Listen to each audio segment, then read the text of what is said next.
안녕하세요. 나는 100만원으로 크루즈 여행 간다 저자 권마담입니다. 크루즈 여행의 꽃은 먹는 게 아닐까 싶습니다. 저도 먹는 걸 굉장히 좋아하는데요. 실제로 크루즈 여행을 탑승을 하면 이렇게 먹는 게 무료이기도 하고 수준이 굉장히 높습니다. 디저트도 종류가 다양을 하고 이 6,000명 이상이 탑승을 하게 되면 다양한 국가의 사람들이 탑니다. 제가 연말 크루즈를 굉장히 즐기는데요. 이 카운트다운을 할 때 같이 탑승을 하면 재밌는 파티 문화가 많기 때문에 연말에 많이 가봤는데요. 그럴 때는 거의 56개국의 사람들이 탑승을 하더라고요. 그럼 식사를 이런 다양한 국가의 국민들이 먹을 수 있도록 정말 다양한 종류들이 많습니다. 그래서 이것저것 먹다 보면 거의 2-3kg를 찌고 오는 게 크루즈 여행인데요. 그래서 먹는 거에 대해서 제가 따로 말씀을 드릴까 합니다. 자, 크루즈에는 기본적으로 정찬 레스토랑이 있고 뷔페식으로 먹을 수 있는 뷔페가 있습니다. 근데 여기서 주의해야 될 게 여러분들이 크루즈 선사에 탑승을 하시면 식당이 뷔페라고 나와 있지 않습니다. 그러니까 여러분들이 실제로 뷔페를 찾다 보면 식당을 찾을 수가 없는 거죠. 그래서 기본적으로 탑승을 하시면 선상신문이나 복도에 배 그림이 나와 있는 것들이 벽에 있습니다. 특히 엘리베이터 근처에는 꼭 있고요. 거기에 보면 3층, 4층, 5층에는 뭐가 있고 6층, 7층, 8층에는 객실이 있고 9층, 10층, 11층에는 객실 반, 어떤 장소 반 이런 식으로 다 배 모양으로 되어 있는 곳에 자세히 나와 있습니다. 하지만 거기에는 뷔페라고 안 나와 있고 레스토랑 이름으로 나와 있기 때문에 여러분들이 딱 봤을 때 찾을 수가 없어요. 그럼 예를 들면 보통 꼭대기나 바로 밑에 층에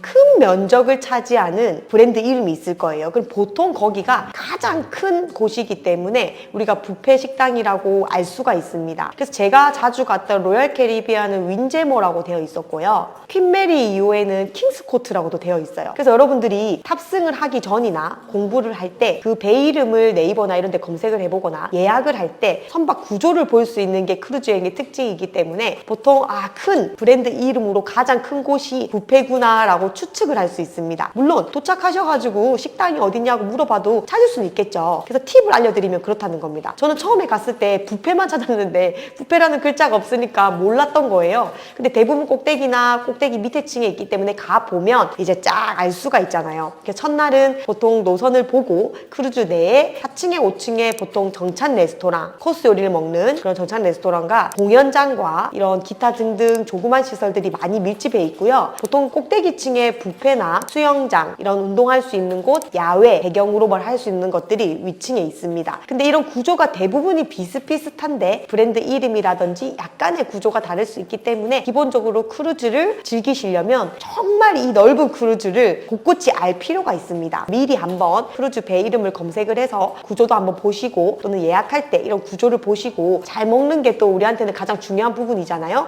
그래서 체크해주시면 좋습니다. 자, 정찬 레스토랑 같은 경우에는 코스 요리다 보니까 예약이 필수입니다. 그래서 예약을 할 때 크루즈 일정을 보고 노선을 예약을 할 때 디너 또는 다이닝이라고 해서 보통 시간을 선택하는 부분이 필수로 있습니다. 그러면 2타임 정도 있거든요. 6시 반, 8시 반, 6시, 8시 이런 식으로 공연과 엇갈리게끔 사람들이 나눠서 할 수 있도록 2타임 정도 있는데요. 그래서 먼저 식사를 하시면 뒤에 공연을 보는 거고요. 공연을 먼저 보고 나는 식사를 하겠다면 뒤에 식사를 하시는 겁니다. 퍼스트 다이닝, 세컨드 다이닝 이렇게 되어 있기도 하고 또는 그냥 시간으로 나와 있기도 하고 선택을 할 수 있는데 여러분들이 또 선택을 하고 나면 그 시간에 정찬 레스토랑에 내려가 보시면 내 이름으로 된 테이블이 따로 배정이 되어 있습니다. 그러면 내가 예약을 안 했으면 어떡하죠? 실제로 6시 반, 8시 반 또는 마이타임이라고 있습니다. 마이타임은 내가 가서 원하는 시간에 가겠다 이런 뜻인데요. 어떤 데는 원하는 시간에 가겠다고 했으니까 탑승을 하자마자 레스토랑에 가서 예약을 하거나 전화로 예약을 할 수도 있고요. 어떤 데는 아예 마이타임은 시간이 따로 나오더라고요. 탑승을 해보면 마이타임 시간은 몇 시부터 몇 시까지다. 그러면 그 시간에 가서 드셔야지 내가 마이타임으로 예약한 대로 나의 이름이 이미 다 놓여져 있는 예약 좌석이 있고요. 그 다음에 담당 서버들이 다 정해져 있습니다. 미리 다 준비를 하는 구조이기 때문에 정찬 레스토랑은 예약이 필요하다는 거 예약할 때 볼 수 있고요. 또는 탑승을 해서 변경이라든지 바꾼다든지 또 확인을 할 수 있고요. 세 번째는 마이타임으로 예약을 하셨으면 도착해서 예약을 하시면 됩니다. 근데 만약에 내가 안 가게 돼도 상관은 없습니다. 그 편의를 위해서 미리미리 예약제를 운영한다는 걸 여러분들이 알고 계시면 코스 요리는 조금 시간이 오래 걸리거든요. 진짜 못 잡아도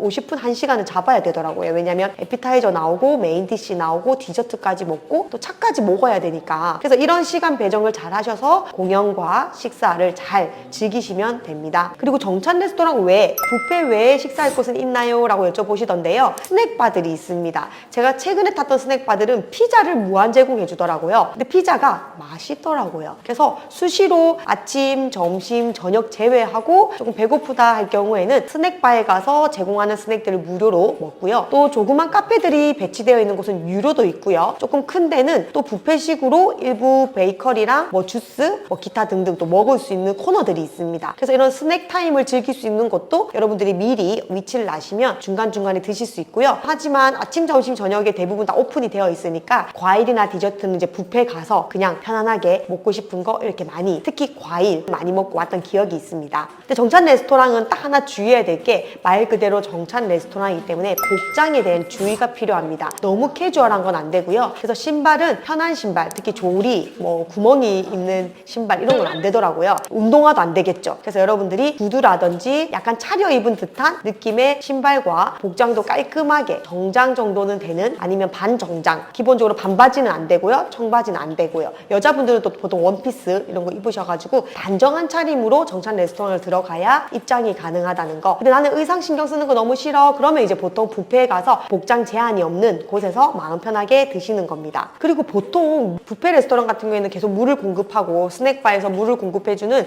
이런 데가 있습니다. 그런 데서는 이제 식수대에서 계속 물을 드시면 되는데 방에는 이제 물이 없잖아요. 그래서 보통 물을 저희는 시켜서 유료로 먹기도 하고요. 또는 이제 텀블러라든지 이런 거를 활용을 하셔서 미리 뷔페에 가셨을 때, 스낵바에 가셨을 때 물을 담아서 오시더라고요. 그래서 식당에 갈 때마다 물을 담아 오시면 물에 대한 또 결제할 수 있는 비용을 아낄 수 있고요. 저는 그런 게 너무 불편하더라고요. 왜냐면 아이들하고 같이 가기 때문에. 그러면 전화로 그냥 물을 한 병, 두 병, 세 병, 뭐 10병씩 시켜놓고 먹었던 기억이 있습니다. 이 식수 팁을 꼭 아시는 게 좋습니다. 그래서 여러분들이 이렇게 무료로, 유료로 제대로 즐기는 식사 문화를 아신다면 크루즈 여행에서는 정말 잘 먹고, 잘 놀고, 잘 누리는 100배 즐기기가 가능하실 겁니다. 구독, 좋아요, 알람 설정 부탁드리겠습니다.